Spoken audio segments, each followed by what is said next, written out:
Antônio perdeu tudo. Endividado, foi obrigado a vender sua fazenda e recomeçar do zero. Mas o que ele não sabia é que sua nova terra escondia um segredo enterrado há décadas, um tesouro capaz de mudar sua vida e trazer consequências que ele nunca imaginou.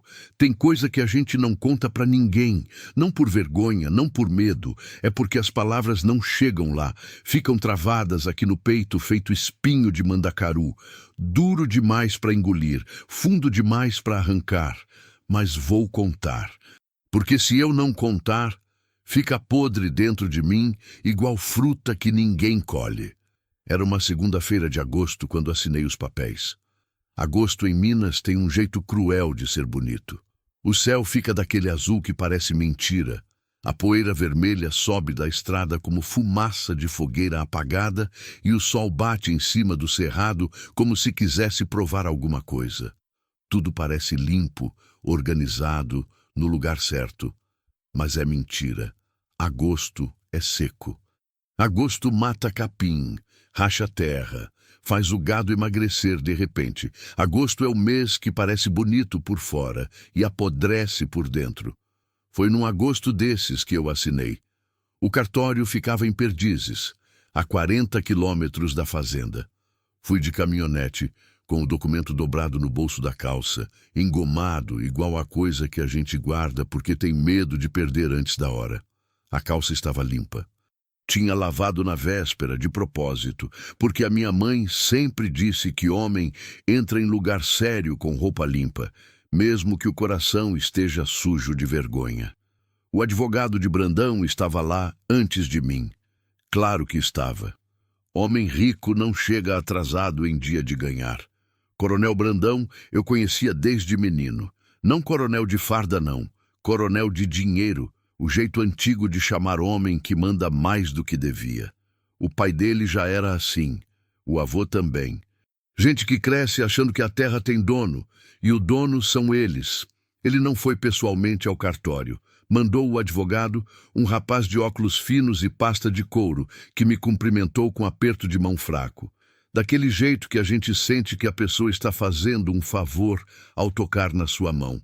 Eu apertei firme. Sou teimoso nisso.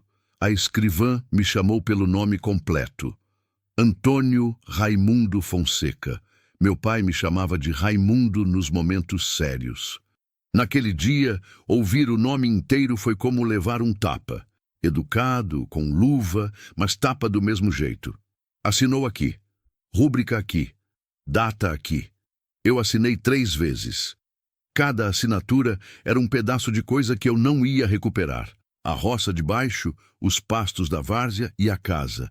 A casa onde nasci, onde me casei, onde enterrei minha cachorra rainha, onde aprendi a caminhar e onde aprendi muito mais tarde que algumas quedas a gente não levanta mais da mesma forma. 270 alqueires. 32 anos de vida minha e mais uns 50 do meu pai antes de mim. Foram embora naquelas 3 assinaturas por um preço que mal cobria a dívida com o banco e sobrava pouca coisa. Pouca coisa mesmo. O suficiente para não morrer de fome nos próximos meses, mas não o suficiente para me fazer sentir gente. O advogado me estendeu uma cópia do contrato. Eu peguei, dobrei. Coloquei no mesmo bolso onde estava o documento que eu tinha trazido. O senhor Brandão disse que deseja a propriedade desocupada em 30 dias. Ele falou, como se fosse coisa simples, como se desocupar 32 anos fosse questão de fazer mala. Eu não respondi. Fiz que nem o cerrado no mês de agosto. Parei quieto, seco, com aquele azul enganoso por dentro e deixei o sol bater. Saí do cartório devagar. A caminhonete estava estacionada na sombra de um ipê que já estava perdendo as últimas flores amarelas. Agosto acaba com o ipê também. Entrei, fechei a porta e fiquei parado por um tempo que não sei dizer quanto foi. Pode ter sido 10 minutos, pode ter sido 1 hora. O relógio do painel marcava, mas eu não estava olhando para ele. Fiquei olhando para o volante. Tenho as mãos grandes, calejadas, com aquelas marcas de trabalho que não saem nem com sabão bom. Mão de homem que trabalhou cedo demais e descansou tarde demais. A aliança ainda estava no dedo. Sempre estava. Desde que Mariana morreu, há 4 anos, eu nunca tirei. Não sei por quê. Talvez porque tirar seria como assinar mais um papel dizendo que aquilo também tinha acabado. Ela não estava mais aqui, mas a aliança ficou. A fazenda estava indo. A aliança ficou. Liguei o motor. Coloquei o rádio. Uma música sertaneja antiga começou a tocar. Dessas que a gente não escolhe, que simplesmente aparecem na hora errada e acertam no lugar certo. Desliguei o rádio imediatamente. Voltei para a fazenda em silêncio. Os 30 dias passaram como passam as coisas difíceis, devagar e rápido ao mesmo tempo. Devagar, porque cada manhã pesava, cada cômodo que eu esvaziava arranhava. Rápido, porque o calendário não tem pena. Eu não tinha muito. A vida no campo ensina a gente a não acumular coisas que não servem para nada. Mas a casa estava cheia de invisível, de cheiro de comida que Mariana fazia, de marca na parede onde ela mediu a altura dos sobrinhos que visitavam, de um gancho na cozinha onde ela pendurava o chapéu dela nos dias de trabalhar no quintal. O gancho eu tirei. Não consegui deixar para Brandão. Está aqui comigo até hoje. O sítio do tio Geraldo eu nunca tinha conhecido direito. Só sabia que existia porque meu pai citava de vez em quando com aquele tom vago que a gente usa para falar de coisa que não quer pensar muito. A terra do Geraldo lá em cima, aquela que nunca deu certo. Ele morreu sem herdeiros diretos, solteiro, meio esquivo, e deixou nos papéis o nome do meu pai. Meu pai morreu antes dele. Então a herança veio parar em mim, não por mérito, não por afeto, mas por aquela lógica caprichosa que às vezes salva a gente sem avisar. Eram 42 alqueires. Menos de 1/6 do que eu tinha antes, mas eram meus. Sem dívida, sem banco, sem assinatura de advogado de óculos finos, meus. Cheguei lá numa tarde de sexta-feira com a caminhonete carregada até o limite, com o cachorro Bento na carona, um vira-lata preto e branco que adotei 3 anos atrás e que é honestamente a melhor companhia que conheço. Bento não pergunta nada, não cobra nada, não te olha com pena, só fica do seu lado.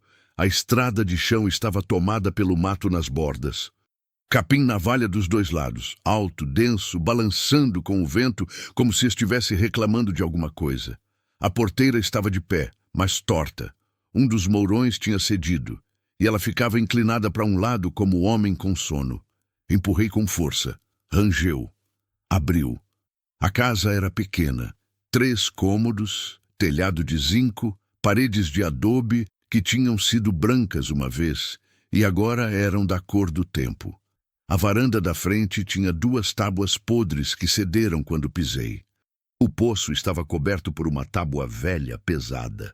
O curral vazio cheirava a terra úmida e esterco antigo, aquele cheiro que não é ruim nem bom, é só antigo, é só abandonado. Fiquei parado na entrada por um momento. Bento desceu da caminhonete, cheirou o ar, olhou para mim. "Então é aqui", eu disse para ele. Ele abanou o rabo 2 vezes, entrou antes de mim. Eu respirei fundo. O ar tinha gosto de mofo, de capim seco, de coisa que esperou por muito tempo sem saber que estava esperando. Entrei. Naquela noite deitei num colchão no chão. A cama que eu tinha trazido ainda estava amarrada na caminhonete. Cansaço não deixou montar. O telhado de zinco estalava com o vento, aquele barulho intermitente, como se a casa tivesse aprendendo a respirar de novo com alguém dentro. Fiquei de olho aberto no escuro. Pensei em Mariana. Pensei no que ela diria se estivesse aqui. Ela que nunca reclamava de nada, mas que tinha um jeito de olhar que deixava a gente sem desculpa. Ela teria dito alguma coisa simples, daquelas que parecem pouca coisa, mas ficam na cabeça por anos. Teria dito, talvez: "Antônio, o homem que toca para frente não tem tempo de chorar parado." Ela era assim, direta, sem enfeite. Fechei os olhos. Bento se ajeitou do meu lado, quente, pesado, fedendo levemente a cachorro molhado, porque tinha atravessado uma poça sem precisar. Dormi. De manhã cedo, Antes do sol aparecer de vez, eu já estava de pé. Isso é coisa que não muda.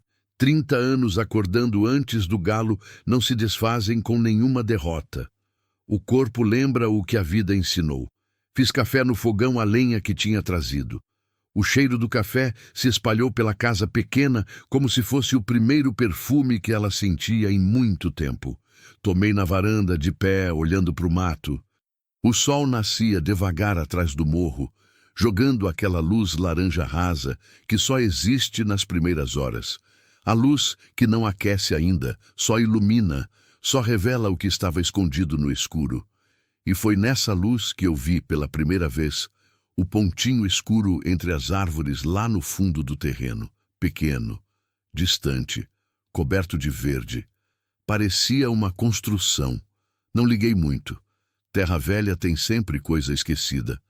Tomei o café até o fim, lavei o caneco no poço e fui trabalhar. Mas alguma coisa, não sei dizer o que, não tenho nome para isso, alguma coisa me fez olhar de novo para o fundo do terreno antes de começar. O pontinho escuro estava lá, esperando. Os primeiros dias no sítio foram de guerra silenciosa. Guerra contra o mato, contra a ferrugem, contra o tempo que tinha feito o que o tempo faz quando ninguém olha. Tomou conta. Capim-navalha tinha invadido o que devia ser horta. Cupim tinha comido 2 mourões do curral. A calha do telhado estava entupida de folha seca e ninho de pássaro. E quando chovia, que naquele começo de setembro ainda chovia pouco, mas chovia, a água escorria pela parede do quarto, como se a casa estivesse chorando por dentro. Eu trabalhava. Isso eu sabia fazer.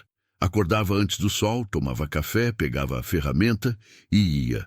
Não tinha gado ainda, não tinha dinheiro para comprar. Então, o trabalho era de preparo. Limpar, consertar, abrir caminho. Trabalho de quem está construindo fundação, não colhendo fruto. Trabalho sem recompensa imediata, sem satisfação rápida. O tipo de trabalho que exige uma teimosia específica, aquela que não é coragem nem esperança, é simplesmente recusa. Recusa de parar. Bento me acompanhava por tudo. Ia na frente, voltava, ia de novo, como se estivesse fazendo o mapeamento do território por mim.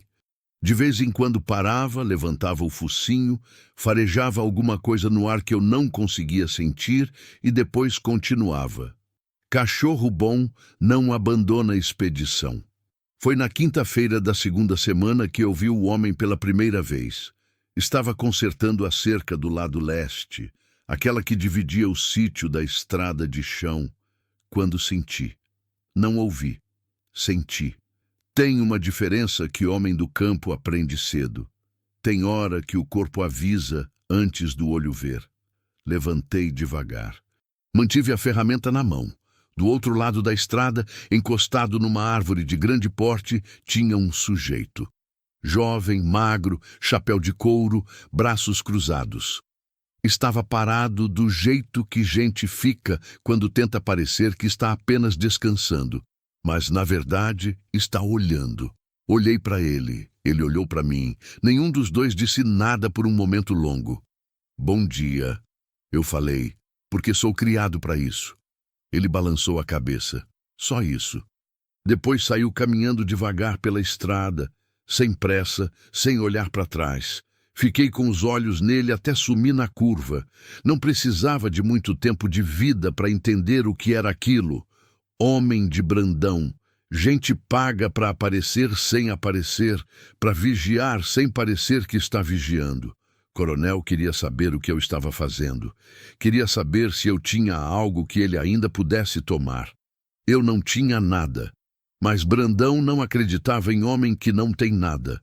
Homem que não tem nada, para ele, é homem que ainda não foi virado de cabeça para baixo.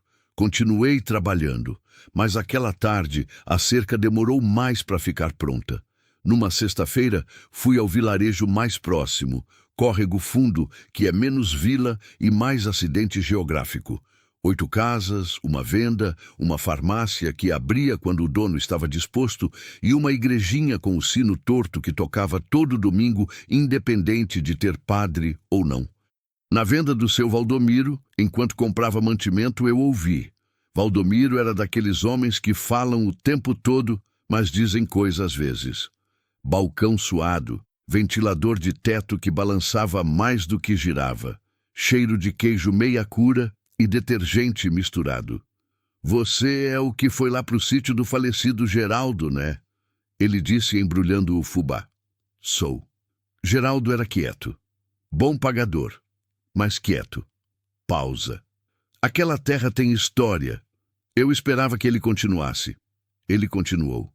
O pai de Geraldo, esse Joaquim Faria, foi um homem de posses. Rico de verdade, não de aparência. Mas morreu mal, dizem. Valdomiro abaixou a voz. Não por medo, mas pelo prazer de quem está contando coisa importante. Nunca acharam o dinheiro todo. A história é que ele tinha guardado, enterrado, não confiava em banco, não confiava em gente. Eu peguei o pacote de fubá. Que história de velho, seu Valdomiro. Ele deu um sorriso de lado.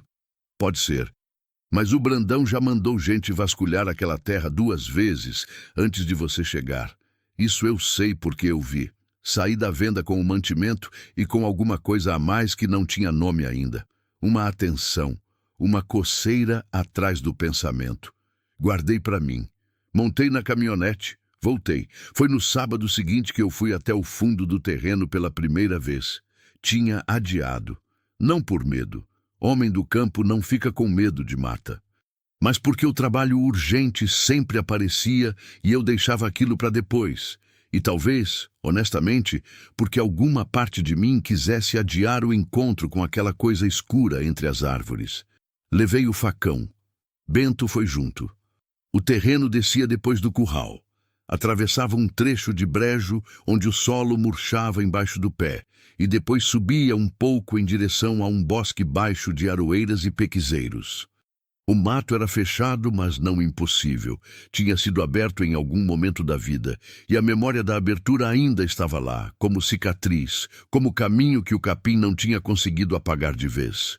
Fui cortando com o facão onde precisava. O cheiro era de terra úmida, de folha podre, de resina de aroeira, aquele cheiro verde e forte que a gente associa a lugares que ficaram quietos por muito tempo. Bento parou. Focinho erguido, orelhas para frente. Que foi? Eu perguntei. Ele não latiu. Ficou parado olhando para frente. Eu olhei, e lá estava. A capelinha era pequena, menor do que eu imaginava pelo que via de longe. Talvez 3 metros de largura, 5 de comprimento. Paredes de pedra com reboco caído em metade delas. O telhado ainda estava de pé, milagrosamente, embora algumas telhas estivessem quebradas, e por elas entrava luz em faixas finas, como dedos. A porta era de madeira escura, inchada pela umidade, mas fechada. Na fachada, numa pedra acima da porta, estava entalhado em baixo relevo uma cruz simples, desgastada, coberta de líquen, mas lá. Fiquei parado olhando por um momento. Tinha algo naquele lugar que não era exatamente silêncio. Era silêncio diferente, mais denso, mais antigo, como se o ar ali tivesse parado de se mover há muitos anos e esquecido como recomeçar. Bento se sentou do meu lado. Não entrou. Eu empurrei a porta com o ombro. Ela resistiu. Empurrei mais. Cedeu com um rangido comprido que atravessou o bosque inteiro e voltou como eco. O interior era escuridão e poeira, e aquele cheiro específico de lugar sagrado fechado. Vela antiga, madeira, algo que lembra incenso sem ser incenso, que eu não sei nomear, mas que reconheço. Havia um altar simples no fundo, uma prateleira de pedra com 2 castiçais de ferro enferrujado. Uma imagem pequena de madeira entalhada, Nossa Senhora, ou o que restava dela, porque a umidade tinha comido parte do rosto, estava caída de lado sobre a prateleira. No chão de terra batida, a luz que entrava pelas telhas quebradas desenhava listras amarelas na poeira, e foi nessa luz que eu vi. No canto direito, perto do altar, o chão estava diferente. Não sei explicar bem, mas estava. A terra tinha uma coloração levemente distinta. Um tom mais claro, como se em algum momento aquela parte tivesse sido revolvida e depois aplainada de novo. Com cuidado, com intenção. E havia uma tábua, grossa, de madeira escura, encaixada no chão com tanta precisão que você só via a diferença se soubesse olhar. Fiquei parado. O coração bateu diferente por um instante. Não sei se foi premonição, não sei se foi imaginação de homem sozinho que leu coisa demais numa semana, mas bateu diferente. Não mexi em nada. Saí da capelinha. Fechei a porta como pude. Fui embora devagar, Bento do meu lado, sem correr, sem olhar para trás mais do que 2 vezes. Naquela noite, sentado na varanda, com o café esfriando na mão e o céu cheio daquelas estrelas de interior que a cidade nunca vê, eu fiquei pensando. Pensei no que Valdomiro tinha dito. Pensei nos olhos do rapaz encostado na árvore. Pensei na tábua encaixada no chão, como se alguém tivesse se preocupado demais com uma coisa simples. Pensei em Mariana, como sempre. Ela aparecia nos momentos que eu precisava de conselho e não tinha ninguém para pedir. "O que você faria?" Eu perguntei para ela no pensamento. Mas Mariana estava em silêncio, como sempre ficava quando a resposta era minha. O grilo cantou. O vento mexeu no capim lá no fundo. Bento dormia com as patas para cima, absurdamente confortável, sem nenhuma preocupação com mistério nenhum. Eu levantei, entrei, deitei, mas demorei muito para dormir. E quando dormi, sonhei com uma luz dentro de uma capelinha, aquelas listras amarelas no chão de terra, e com o som de alguém cavando devagar no silêncio mais fundo que eu já ouvi. Na segunda-feira de manhã, peguei a enxada e fui até a capelinha. A tábua saiu com esforço, estava encaixada no solo comprimido como dente molar, firme, resistente, como se o próprio chão não quisesse que eu chegasse lá. Usei a ponta do facão como alavanca, depois a mão. A tábua rangeu, soltou, e o cheiro que saiu por baixo dela foi um cheiro de terra profunda, úmida, daquele que não conhece o sol há muito tempo. Comecei a cavar com a enxada. A terra vinha fácil, revolvida em algum momento do passado, não tão compactada quanto o resto. 1 palmo, 2, 3. A enxada bateu em algo duro. Parei, abaixei. Usei a mão para tirar a terra em volta. Devagar, com cuidado que eu não sabia que tinha. Era um embrulho, grande como uma caixa de sapato. Envolto em couro velho, escurecido, amarrado com tira de couro que tinha secado dura como arame. Tirei com as 2 mãos. Era pesado. Coloquei no chão da capelinha, na faixa de luz que entrava pelo telhado.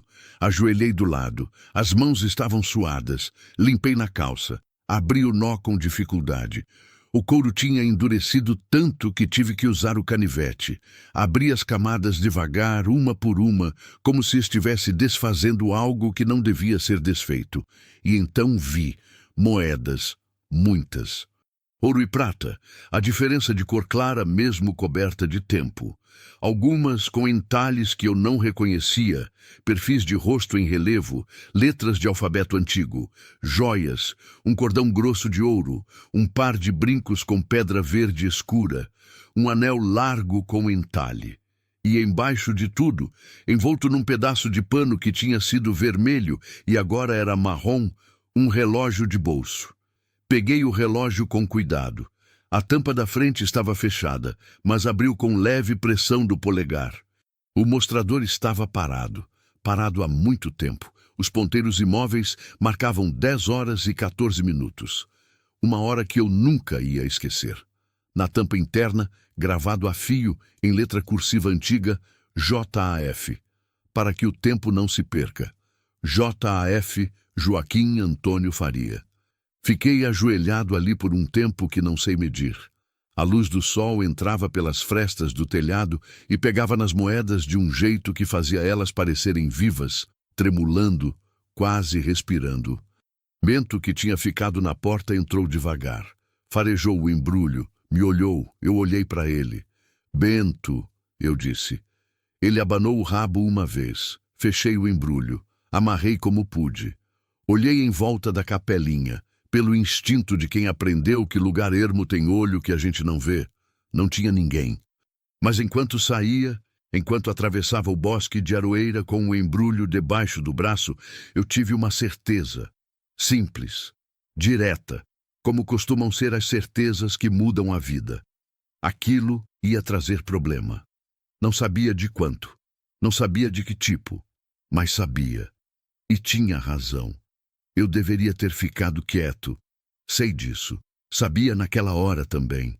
Mas tem coisa que a gente sabe e não consegue segurar, igual água em mão aberta. Por mais que aperte, escorre. O problema foi o Valdomiro. Não foi mal intencionado, nunca foi.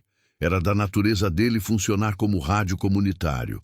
Recebia sinal, transmitia sinal sem filtro, sem intenção de prejudicar ninguém. Simplesmente não conseguia guardar coisa dentro. Eu tinha ido à venda 2 dias depois de encontrar o embrulho. Precisava de querosene e de parafuso de 3 polegadas. Fui de manhã cedo, achando que Valdomiro estaria ocupado com abertura, que não teria conversa longa. Mas ele estava lá, sozinho, com aquela disposição de quem já tomou 2 cafés e está com energia sobrando. Não sei bem como aconteceu. Sei que não falei do tesouro. Eu tinha consciência suficiente para isso. Mas devo ter dito alguma coisa sobre a capelinha. Devo ter mencionado que tinha encontrado o lugar, que estava limpando. Talvez a expressão do meu rosto tenha entregue o resto, porque rosto de homem que encontrou algo não é igual a rosto de homem que não encontrou nada. Valdomiro perguntou: achou alguma coisa lá dentro? E eu fiz o pior possível. Não respondi. Desviei o olhar, peguei os parafusos, disse que estava com pressa.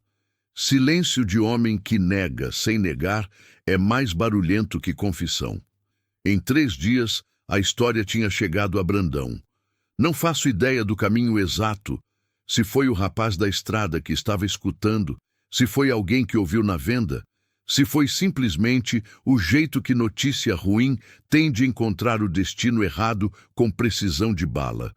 Mas chegou. Soube porque na quinta-feira apareceu um carro na estrada de chão. Não a caminhonete velha do rapaz magro, mas um carro de verdade, prata, vidro escuro, com aquele ar de quem quer que você saiba que custou caro. Parou do lado de fora do portão. Não entrou. Ficou parado por um tempo, motor ligado. Eu estava na varanda. Não me movi. O carro ficou 5 minutos. Depois foi embora devagar, levantando poeira vermelha que demorou a baixar. Bento ficou latindo para o rastro de poeira ainda por 2 minutos depois que sumiu. Eu sei, eu disse para ele. O advogado ligou na sexta. Número desconhecido. Voz que eu não reconheci, mas mensagem que eu entendi claramente. O senhor Brandão gostaria de conversar com o senhor Antônio sobre a propriedade do sítio Geraldo Faria. Há questões legais relacionadas a bens que possam ter pertencido à fazenda original, que o senhor Brandão adquiriu. O senhor teria disponibilidade para uma reunião? Eu segurei o telefone, respirei. Eu não tenho nada para conversar com o Brandão. Senhor Antônio, pode ser do interesse do senhor. Eu não tenho nada para conversar com o Brandão. Repeti igual. Mesma voz, mesma pausa. Desliguei. Fiquei olhando para o telefone na minha mão por um longo tempo. As mãos não estavam tremendo. Achei isso importante. Achei que eu devia guardar essa informação, que naquele momento, com aquela pressão, minhas mãos não tinham tremido. Saí para trabalhar. Clara chegou numa terça-feira de manhã, de condução, aquela rural desbotada do Isaías que faz o trajeto entre Córrego Fundo e os sítios da região, levando gente, mantimento e recado. Desembarcou na porteira com uma mochila nas costas e uma lata de metal na mão, daquelas de mantimento, e ficou parada olhando para o sítio com aquela expressão neutra de quem já viu lugar pior e não vai reclamar. Tinha uns 40 anos, talvez. Cabelo escuro preso, pele queimada de sol, mãos que pareciam com as minhas, trabalhadas, sem enfeite. Não era bonita do jeito que revista mostra bonita. Era bonita do jeito que pessoa que já passou por coisa difícil e não se quebrou, fica bonita, com peso, com solidez. Eu tinha pedido ajuda no trabalho para o Valdomiro, que apesar de ser rádio comunitário, era bom para indicar gente. Ele tinha dito que tinha uma mulher em Córrego Fundo, viúva, que trabalhava em roça e não tinha medo de serviço pesado. Não dei muito bola. Concordei por necessidade. Não estava esperando ela. Estava esperando alguém. Ela ficou parada na porteira, me olhando do lado de lá. Eu fui até lá. "Você é o Antônio?" Ela perguntou. Voz direta, sem rodeio. Sou Clara. Valdomiro disse que você precisa de ajuda." "Preciso." Ela olhou para o sítio de novo. Olhou para o mato ainda alto em alguns cantos, para o telhado com calha nova que eu tinha colocado, para o curral ainda sem gado. "Tá recomeçando do zero," ela disse. Não era pergunta. "Tô." Ela assentiu devagar, como se isso fosse informação suficiente, como se tivesse pesado e decidido que era o tipo de situação com que ela sabia lidar. "Então me mostra onde é o serviço." Abri a porteira. Ela entrou. Bento foi cheirar ela. Ela abaixou, deixou, coçou a cabeça dele com a naturalidade de quem não precisa de apresentação para tratar bicho bem. Ponto a favor. Nos primeiros dias, Clara e eu falamos pouco. O trabalho mandava. Ela no mato com o facão, eu na cerca, ou os dois juntos limpando o entorno da casa. Era aquele tipo de silêncio produtivo que existe entre gente que sabe trabalhar e não precisa preencher o ar com palavra. Mas aos poucos fui percebendo, ela era cuidadosa, não com as coisas, com as pessoas. Tinha um jeito de observar que não era bisbilhotice, era atenção. Quando eu estava mais fechado, ela não forçava a conversa. Quando estava disposto, ela abria espaço. Era como se tivesse um medidor interno que captava o que eu precisava, sem que eu dissesse. Não estava acostumado com isso. Mariana tinha isso também. Mas Mariana era Mariana, e eu tinha aprendido a não comparar. Comparar é uma forma de injustiça com todo mundo envolvido. Sobre o embrulho, não disse nada. Tinha escondido na casa, numa lata de alumínio grande, enterrada debaixo da tábua do assoalho no quarto, no canto onde a cama ficava. Todo dia eu sabia que estava lá. Todo dia eu pensava que devia fazer alguma coisa a respeito. Todo dia deixava para amanhã.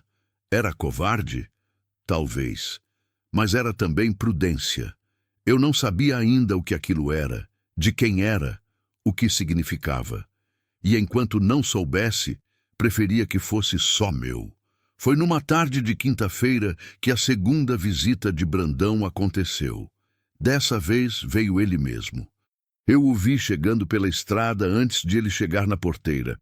Reconheci o carro de longe e reconheci a figura grande que desceu quando o carro parou. Brandão era homem de uns 65 anos, largo, de chapéu bom, com aquela postura de quem nunca duvidou que merecia o espaço que ocupa.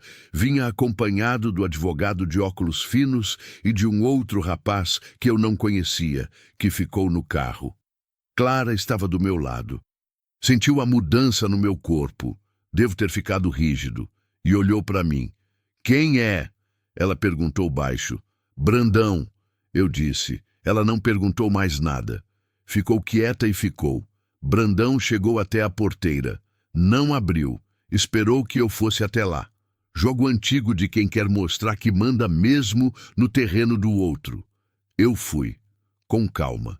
"Antônio", ele disse, com aquele tom cordial que não é cordial. É apenas camada sobre coisa mais dura. "Quanto tempo?" "Coronel, ouvi dizer que você está se arrumando bem aqui." Os olhos dele percorreram o sítio por cima do meu ombro, rápido, calculista, como olho de leiloeiro avaliando o lote. "A terra do velho Geraldo. Modesta, mas é terra. É minha." É. Ele sorriu. Sorriso de crocodilo em dia de sol. "Só que veio ao meu conhecimento que você pode ter encontrado alguma coisa nessa terra. Alguma coisa que tem conexão com a fazenda que você me vendeu. Não sei do que você está falando." Os olhos dele pararam nos meus. Tinha uma inteligência ali que eu respeitava mesmo detestando. Brandão não era burro, era pior. Era esperto e sem escrúpulo. Antônio. Ele abaixou a voz e o tom ficou menos cordial e mais direto. Eu comprei terra que foi do Joaquim Faria. Qualquer bem que pertenceu a Joaquim Faria pode ter vínculo com essa propriedade. Tem advogado pronto para entrar com ação. Entre com o que quiser, eu disse. Boa tarde, coronel. Virei as costas. Ouvi ele falar por cima do meu ombro. Você está sendo burro, Antônio. De novo. Continuei andando. As mãos estavam tremendo agora. Coloquei-as no bolso antes que Clara visse. Mas ela viu.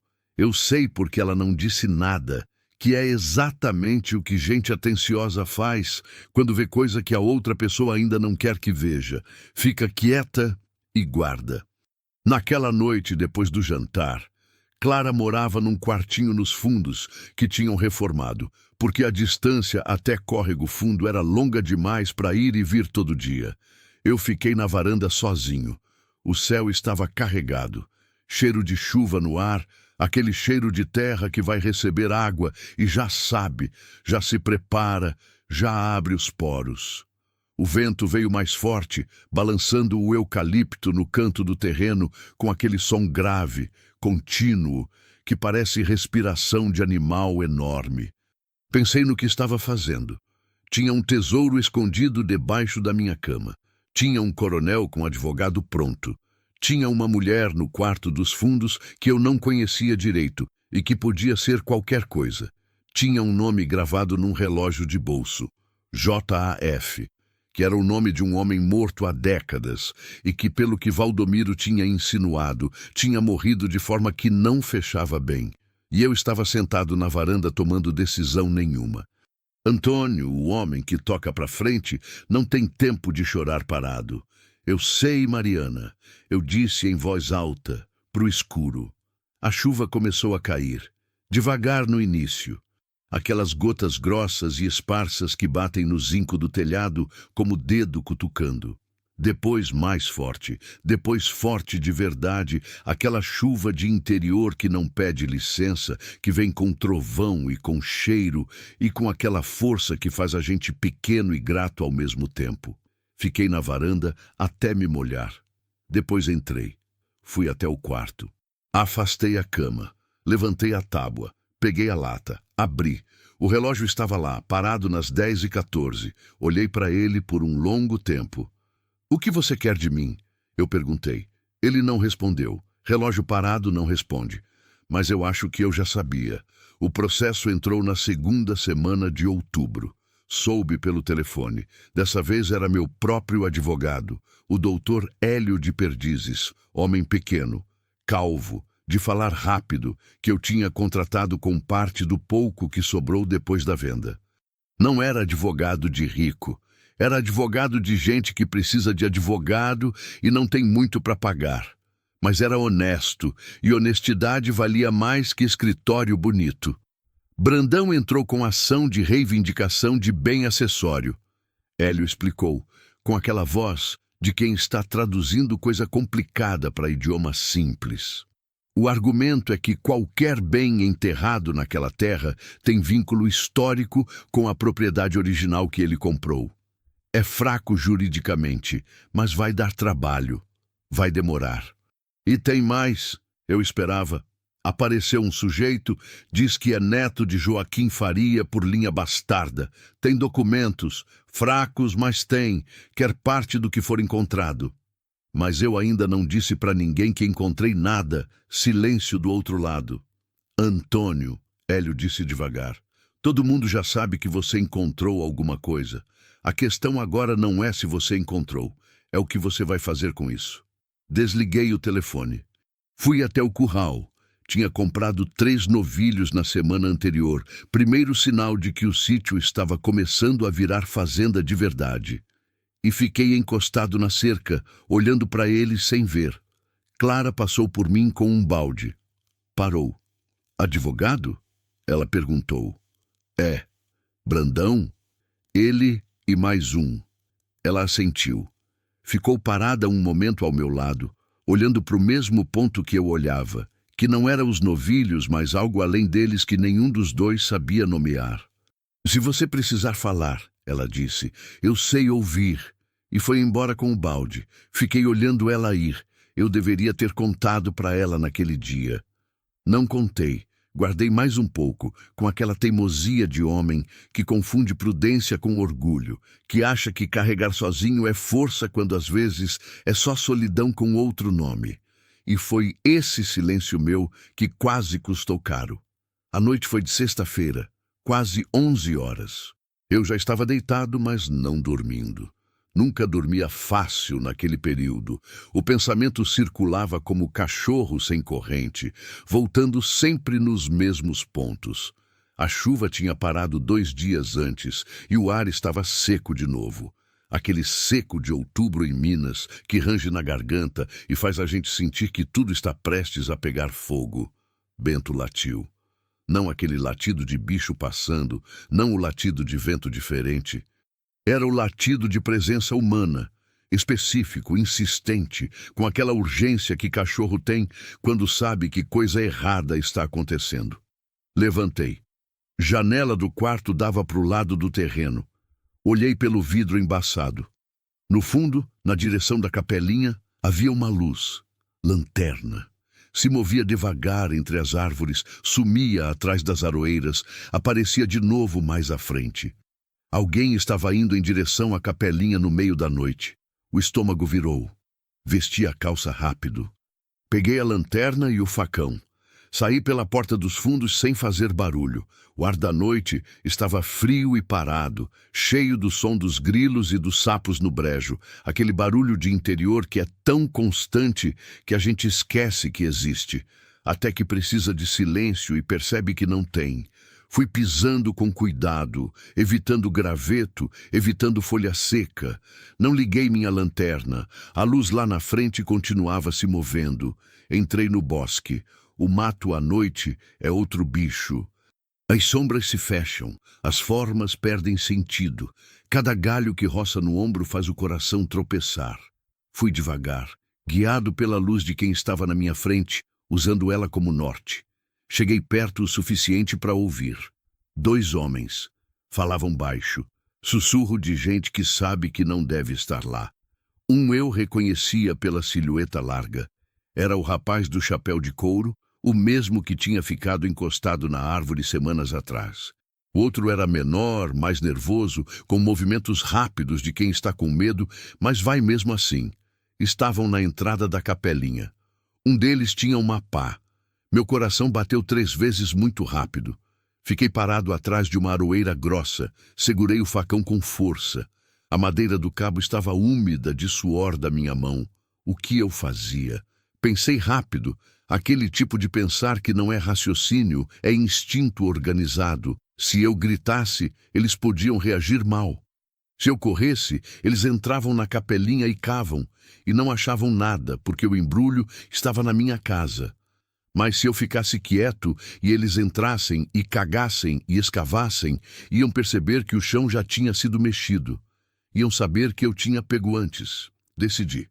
Saí de trás da aroeira. Liguei a lanterna no rosto deles.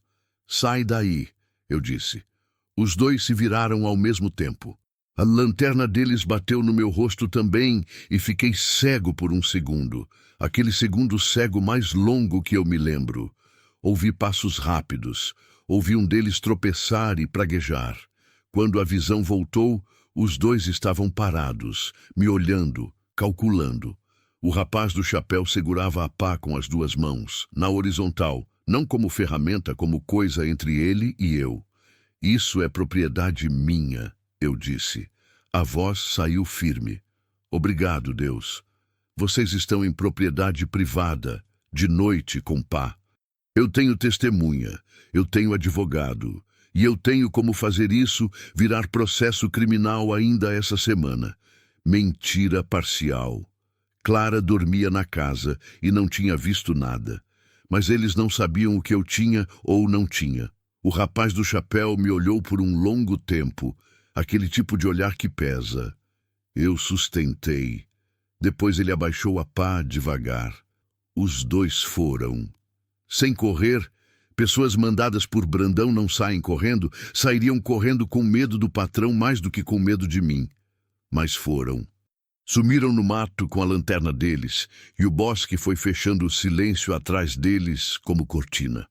Fiquei parado na entrada da capelinha. As pernas tremiam. Só percebi depois que eles foram. Enquanto eles estavam, o corpo tinha segurado. Agora soltou tudo de uma vez, aquele tremor que começa no joelho e sobe até o peito, que é o jeito que o medo tem de cobrar depois de você ter passado por ele sem pagar na hora. Sentei no chão da capelinha, no escuro, na poeira, com o facão no colo. Fiquei assim por um tempo. Quando levantei, a luz das estrelas entrava pelas frestas do telhado. Olhei para o altar, para Nossa Senhora caída de lado. Levantei ela, coloquei de pé, apoiada na parede. Não sei porquê. Fiz e pronto. Cuida, eu disse para ela. Fui embora para casa.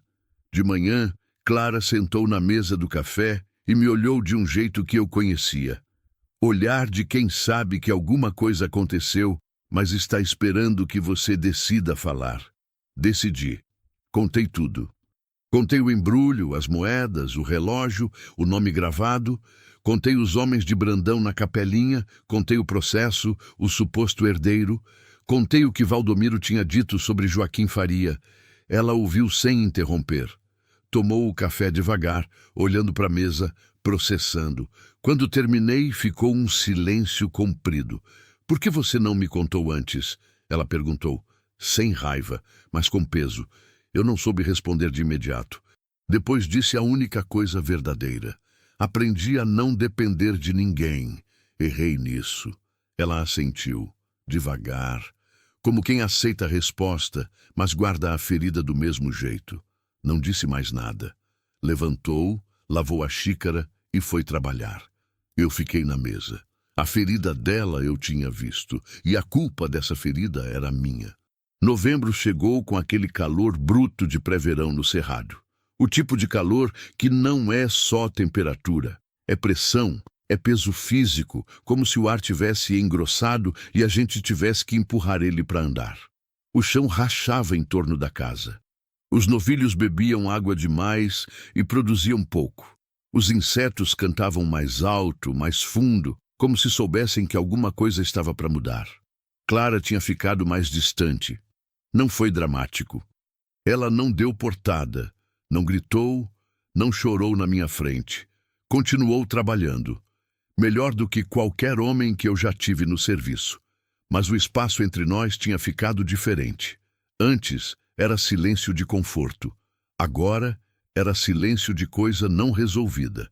Aquele que ocupa mais lugar do que conversa. Eu vivia com isso. Merecia. Hélio me ligou numa quinta com novidade que eu não esperava. Eu encontrei documentação antiga, registros de cartório de perdizes de 1948. A voz dele tinha aquela excitação controlada de advogado que achou o fio solto que pode puxar. Joaquim Antônio Faria era homem de posses, confirmado, mas tem um registro de inventário que nunca foi concluído. Ele morreu em 1951 e o inventário ficou em aberto porque não apareceram herdeiros imediatos. O que isso significa? Que a terra foi de Geraldo por linha colateral, eu disse. Exatamente. E que qualquer bem deixado por Joaquim Faria, encontrado em propriedade que pertenceu legalmente a ele, pode ser considerado herança não reclamada. Pausa. Mas tem um detalhe, Antônio. Um detalhe que você precisa saber. Esperou. Hélio gostava de pausa dramática. Nos mesmos registros, tem um boletim policial de 1950. Um trabalhador da fazenda de Joaquim Faria, um homem chamado Benedito Ramos, desapareceu. Nunca foi encontrado. A suspeita da época era que Joaquim Faria havia mandado matar esse homem por causa de uma disputa sobre dinheiro. Nunca foi provado. Joaquim morreu um ano depois. Acidente de cavalo, versão oficial. O silêncio que veio depois era diferente dos outros. Era o silêncio de quando a história muda de natureza, deixa de ser sobre dinheiro e passa a ser sobre algo que dinheiro não cobre. O que aconteceu com a família desse Benedito? Eu perguntei. É o que eu não sei ainda.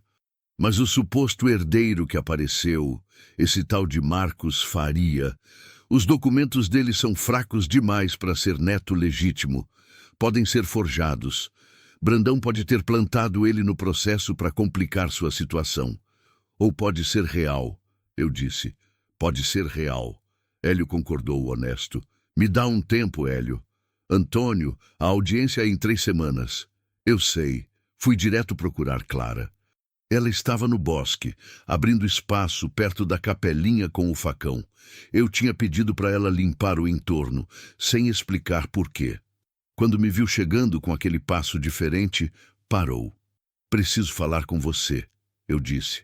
Ela cravou o facão num toco, cruzou os braços. Esperou. Contei o que Hélio tinha dito sobre Benedito Ramos, sobre o desaparecimento, sobre a suspeita antiga que nunca virou processo porque homem rico em 1950, no interior de Minas, não virava processo. Clara me ouviu. O rosto dela foi mudando devagar enquanto eu falava. Não de surpresa, mas de algo mais fundo. De reconhecimento, talvez. Do tipo de coisa que a gente ouve e sente que já conhecia sem saber. Quando terminei, ela ficou quieta por um longo momento. Esse dinheiro pode ter sangue, ela disse. Não era acusação, era constatação. Pode. E você está me contando por quê? Porque você tem razão. Eu não devia ter guardado sozinho. Respirei fundo. E porque eu preciso tomar uma decisão e não quero tomar sem falar com alguém de confiança. A palavra confiança ficou no ar entre nós. Pesada, importante, como pedra que a gente coloca no prato da balança e fica olhando para ver para onde pende. Ela me olhou por um longo tempo. O que você quer fazer? Ela perguntou. Quero descobrir se existe família de Benedito Ramos ainda viva. Fiz uma pausa. E se existir, quero fazer o que é certo. Clara descruzou os braços. Quando você quer começar? Levou 4 dias e ajuda de Hélio, do vigário da cidade maior que fica a 60 quilômetros, e de uma senhora de 82 anos chamada Dona Alzira, que morava em Córrego Fundo havia toda a vida e guardava na cabeça o que outras pessoas guardavam em arquivo. Benedito Ramos tinha tido uma filha. A filha, chamada Sinhá, apelido que ficou, tinha casado e tido filhos. Um dos filhos ainda vivia na região. Um homem de 61 anos, chamado Ernesto, que trabalhava como vigia numa propriedade rural a 30 quilômetros dali, e que nunca soubera, em toda a sua vida, que o avô tinha desaparecido em circunstâncias violentas. Eu fui encontrar Ernesto numa tarde de sábado. Fui sozinho. Era um homem baixo, de cabelo branco na têmpora, com aquela calma de quem aprendeu a não esperar muito da vida. Mora numa casa pequena, no fundo de uma fazenda onde trabalhava. Quando eu me apresentei e disse que queria conversar sobre a família dele, ele me olhou com aquela desconfiança justa de quem não recebe visita boa. Sentamos na varanda dele. Eu contei tudo. A capelinha, o embrulho, o relógio com as iniciais, a documentação que Hélio tinha encontrado, o nome de Benedito, o desaparecimento. Ernesto ouviu sem me interromper uma vez. O rosto dele não mudou muito. Era rosto de homem treinado a não mostrar coisa. Mas os olhos foram ficando mais brilhantes, aquele brilho que não é alegria, é reconhecimento de dor antiga. Quando terminei, ficou quieto por um tempo longo. Minha mãe falava num Bento, ele disse por fim, com voz baixa. Um apelido que virou nome de família. Olhou para mim. O cachorro seu é Bento? Aquilo me pegou de surpresa. É. Ele deu um sorriso pequeno, triste e gentil ao mesmo tempo. Minha mãe dizia que o pai dela era boa gente, que morreu sem despedida. Pausa. Nunca soube como. Eu engoli seco. Ernesto, eu não tenho como provar o que aconteceu com seu avô. mas posso te dizer que o dinheiro que existe foi guardado pelo homem que provavelmente mandou fazer o mal. Não é dinheiro limpo de origem. Dinheiro de rico nunca é, ele disse, sem amargura, só verdade. O que eu quero fazer, eu disse, é registrar tudo com advogado. Parte do que foi encontrado, eu quero que vá para você, legalmente, de documento. Não porque a lei obriga, porque é certo. Ernesto me olhou por um longo tempo. Aquele olhar de homem que está medindo pessoa, não palavra. Por que você faria isso? Você podia ficar com tudo. Quem ia saber? Eu pensei na resposta certa. Pensei em Mariana. Pensei em como passei anos achando que trabalho duro era suficiente, que honra era coisa que a gente demonstra na roça, na cerca, no suor, sem precisar de escolha difícil. Mas escolha difícil é o momento em que honra se prova de verdade. Porque eu já perdi tudo uma vez, eu disse, tentando fazer do jeito errado. Não quero recomeçar do mesmo lugar. Ernesto estendeu a mão. Eu apertei. Firme, das duas partes. A audiência foi marcada para uma quarta-feira de dezembro. Na véspera, Brandão fez sua última cartada. Hélio me ligou às 8 da noite com a voz tensa. Brandão tentou subornar o cartorário para alterar uma data num documento de registro de imóvel, para fazer parecer que a terra do Geraldo estava dentro dos limites da propriedade que ele comprou. O cartorário recusou e registrou a tentativa. Tenho o documento. Fiquei parado com o telefone na orelha. Então ele se afundou sozinho, eu disse. Se afundou sozinho, Hélio confirmou. E pela primeira vez em meses, eu ouvi ele soltar uma risada curta. Antônio, amanhã vai ser diferente do que você está imaginando. A audiência foi. Não vou descrever processo judicial feito cena de filme. Não foi assim. Foi mesa, papel, fala, resposta, silêncio, fala de novo. Mas o resultado foi o seguinte. Brandão não tinha direito sobre nada. A terra do sítio era legalmente minha, herdada de Geraldo Faria por linha documentada, sem qualquer vínculo com a propriedade que ele tinha comprado. A tentativa de adulteração de documento foi registrada e encaminhada para o Ministério Público. O suposto herdeiro Marcos Faria, cujos documentos, sob análise mais rigorosa, eram de procedência duvidosa, teve o pedido indeferido. Ernesto Ramos, representado por Hélio com documentação que provava a linha familiar, foi reconhecido como parte legítima por acordo extrajudicial. Uma divisão honesta, acordada entre nós dois antes da audiência, sem precisar de juiz para mandar. Quando saí do fórum, o sol de dezembro batia forte na calçada de Perdizes. Aquele calor branco de meio-dia que não tem sombra.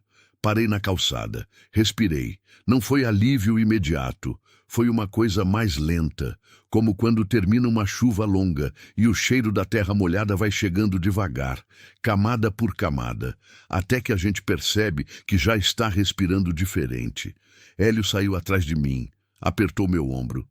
Você fez certo, ele disse. Fiz o que eu consegui fazer, eu respondi. Que talvez seja a mesma coisa. Fim do capítulo 5. Capítulo 6. O que a terra devolve. Dezembro foi de chuva. Não aquela chuva tímida de começo de estação. Foi chuva de verdade. Chuva de interior que compromete, que cumpre promessa, que entra pela calha nova que eu tinha instalado e enche a cisterna e faz o brejo lá do fundo cantar com sapo e rã e toda aquela orquestra que só existe quando a água volta depois de longa ausência. O capim cresceu. Os novilhos engordaram. O solo que parecia morto foi abrindo cor, aquele verde que nasce primeiro na ponta do mato e vai descendo, vai tomando conta, vai dizendo que a terra não esqueceu como ser viva, só estava esperando condição. Eu trabalhava diferente. Não sei explicar exatamente. O trabalho era o mesmo: cercas, gado, capim, água, conserto, manutenção. O corpo fazia as mesmas coisas que sempre fez, mas havia algo diferente na qualidade do silêncio. Como se o peso que eu carregava na cabeça enquanto trabalhava tivesse diminuído, não sumido, diminuído, ficado num tamanho que eu conseguia carregar sem curvar o pescoço. Clara tinha voltado. Não foi dramático isso também. Uma manhã ela estava diferente, mais próxima, menos fechada. Quando eu passei com o balde, ela disse meu nome e eu parei. E ela ficou me olhando por um momento antes de falar. Eu também perdi muita coisa, ela disse, sem contexto, sem introdução, como quem termina uma conversa que aconteceu só na cabeça dela. Meu marido, uma filha que nasceu e não ficou. A terra que a gente tinha, que foi embora por dívida também. Pausa. Eu sei o que é começar do nada com o coração pesado. Fiquei parado. Eu desconfiei de você no começo. Ela continuou. Não por maldade, por costume. Aprendi que gente que esconde alguma coisa, geralmente é porque tem medo de que o que tem não seja suficiente. Não é suficiente, eu disse, honesto. Não precisa ser, ela respondeu. Precisa ser real. Ficamos parados os dois por um tempo. A chuva caía lá fora com aquele barulho constante de telha de zinco. Bento dormia no canto, absurdamente alheio a tudo. Não foi abraço, não foi declaração. Foi olho no olho de dois adultos que já quebraram demais para fingir que estão inteiros e que estão decidindo naquele momento que talvez valha tentar construir alguma coisa com os pedaços que restaram. Às vezes é assim que recomeço acontece. Sem fanfarra, no meio da chuva, num sítio pequeno, entre um balde e uma porta aberta. Fui visitar Ernesto 2 vezes depois da audiência. Na primeira vez, levei os documentos. Tudo registrado, tudo assinado, a parte dele claramente delimitada. Ele recebeu sem festa e sem cerimônia, que foi exatamente o jeito certo de receber. Guardou o envelope, me ofereceu café, a gente tomou na varanda dele olhando para o mesmo nada que homem do interior olha quando está pensando em coisa importante. Na segunda visita, ele veio acompanhado de uma neta pequena, de uns 6 anos, que ficou me olhando com aquela curiosidade direta de criança que ainda não aprendeu a disfarçar o que sente. Você é o homem que achou o tesouro? Ela perguntou. Achei uma coisa guardada por muito tempo, eu disse. Por que alguém guarda coisa por muito tempo? Pensei na pergunta. Criança faz pergunta que adulto já desaprendeu a fazer. Às vezes porque tem medo de perder. Às vezes porque não sabe com quem dividir. Olhei para ela. Mas coisa guardada demais apodrece. Coisa boa precisa de circulação. Ela processou isso com a seriedade de 6 anos. Igual laranja, ela disse. Laranja guardada demais fica mole. Igual laranja, concordei. Ernesto me olhou por cima da cabeça dela com aquele sorriso pequeno, triste e gentil, o mesmo da primeira vez. O relógio eu tinha ficado com ele, não por ganância, mas porque senti que pertencia a essa história, ao lugar como testemunha.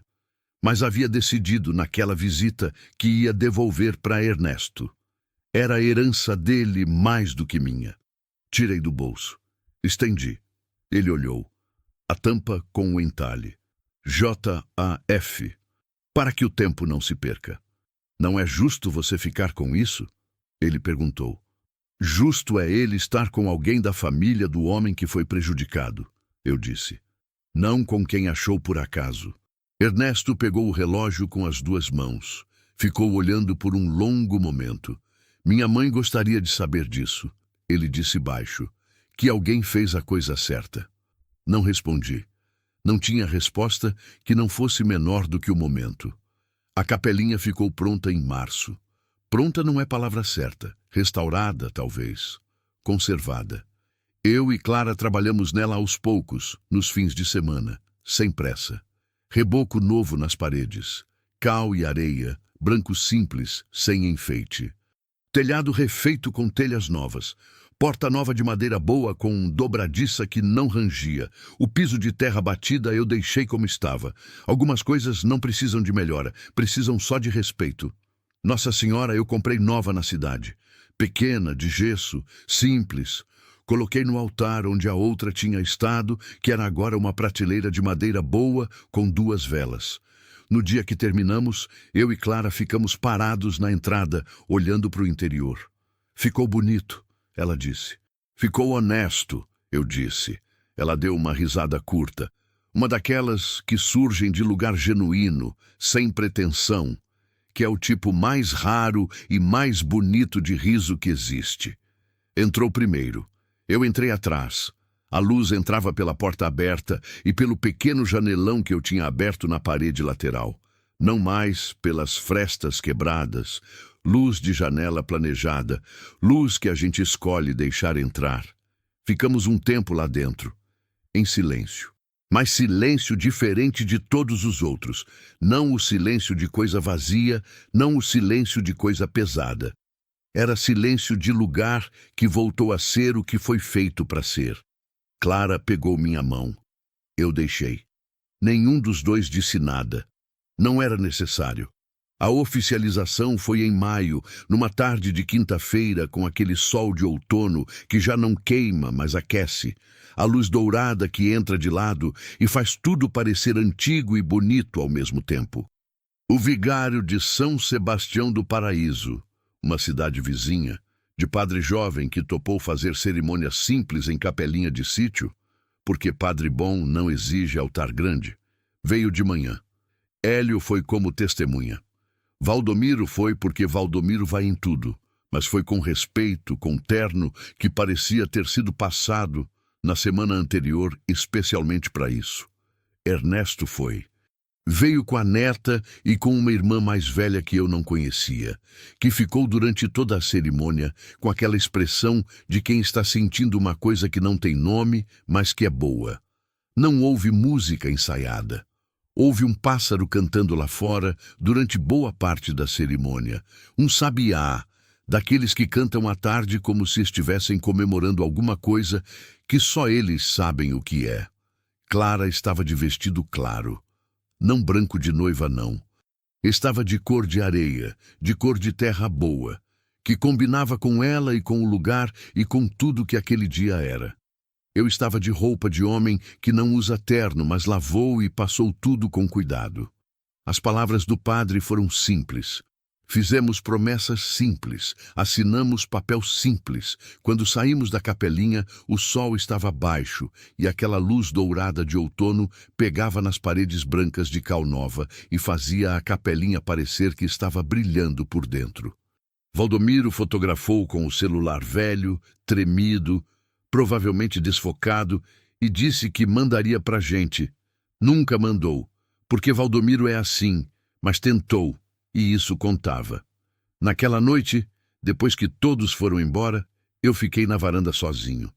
Clara havia entrado cedo, cansada, feliz, aquele tipo de cansaço que a gente não quer chamar de cansaço porque parece ingratidão. Bento estava do meu lado, como sempre estava, como sempre estaria. O céu estava limpo. Aquelas estrelas de interior que a cidade nunca vê, espessas, generosas, sem competição de luz elétrica. O cerrado fazia seus barulhos noturnos, aquela música constante de grilo e vento e folha que é o único som que o silêncio do campo admite. Fiquei pensando em Mariana. Não com culpa. Já aprendi a diferença entre memória e culpa, que são coisas parecidas, mas não são a mesma. Pensei nela com aquela saudade que não dói mais da mesma forma, que virou outro tipo de coisa. Uma presença, uma companhia sem peso, como luz de vela que não ilumina o quarto, mas faz a escuridão menos absoluta. Ela teria gostado de Clara. Eu sabia isso sem precisar de argumento. E teria gostado de como as coisas tinham se resolvido. Ela que sempre disse que eu era teimoso demais com orgulho e de menos com honra. Ela teria gostado de saber que quando o momento chegou, eu escolhi certo. O homem que toca para frente não tem tempo de chorar parado, ela dizia. Mas ela também dizia, em momentos mais quietos, mais noturnos, mais próximos ao tipo de hora que essa era: Antônio, parar de vez em quando não é fraqueza. É só ser humano. Eu tinha passado muito tempo confundindo as duas coisas. Peguei o diário velho que estava na gaveta. um caderno ordinário que eu tinha comprado meses atrás com vaga intenção de escrever alguma coisa e que tinha ficado em branco porque eu não sabia o que dizer. Abri na primeira página. Escrevi: a terra não guarda segredo para sempre. Guarda só até aparecer alguém com coragem de cavar no lugar certo e honestidade de repartir o que encontrou. O tesouro não era o ouro. O tesouro era saber que ainda era capaz de fazer a coisa certa quando era mais fácil não fazer. Fechei o caderno. Bento suspirou fundo do meu lado. É isso mesmo, eu disse para ele. Ele abanou o rabo uma vez. Concordou. Tem uma coisa que eu ainda não entendi de todo. Uma coisa que fico rolando na cabeça às vezes antes de dormir, quando o sítio está quieto e a noite está boa. Foi real tudo? O relógio parado naquela hora, 10h14. Eu nasci às 10h14 da manhã, coisa que minha mãe me contou quando era menino e que eu não tinha motivo nenhum de lembrar até aquele dia. Coincidência? Possível. Provável. Até. Mas tem coisas que a razão resolve, e tem coisas que a razão apenas anota sem resolver. Eu anotei. Deixei aberto. Acho que é assim que mistério funciona. Não é para ser resolvido, é para ser respeitado. Como a terra, que a gente trabalha sem entender tudo que ela faz por baixo. Como gente, que a gente convive sem nunca conhecer tudo que carrega. Como fé, que não é certeza, é escolha. E às vezes é a escolha mais corajosa que existe. Hoje de manhã, acordei cedo, como sempre. Café, varanda, o sol nascendo atrás do morro, com aquela luz laranja rasa de início. Clara saiu descalça na varanda e ficou do meu lado. Não disse nada. Tomou o café dela no silêncio que é nosso. Aquele silêncio bom, construído, que a gente só tem com pessoa que aprendeu a ser. Os novilhos estavam lá no pasto, o capim estava verde, a capelinha estava lá no fundo do terreno entre as aroeiras, com as paredes brancas pegando a primeira luz do dia. Bento desceu os degraus da varanda, foi até o meio do quintal, cheirou o ar, voltou. Missão cumprida. Eu olhei para tudo isso, para a terra que eu não tinha escolhido, que tinha caído no meu colo por acaso, ou por obra de algo que não tem nome. Para a vida que eu não tinha planejado, que tinha sido construída nos intervalos entre as perdas. Para a mulher ao meu lado que tinha chegado com mochila nas costas e lata na mão e que ficou não pelo ouro, não pelo sítio, mas pelo homem que eu tinha decidido ser quando tinha tudo para ser menos. Respirei fundo, cheiro de terra molhada de madrugada, cheiro de café, cheiro de aroeira no vento, cheiro de coisa que é sua. Bom dia, eu disse para Clara. Bom dia, ela respondeu, e foi o suficiente. Sempre é. Fim.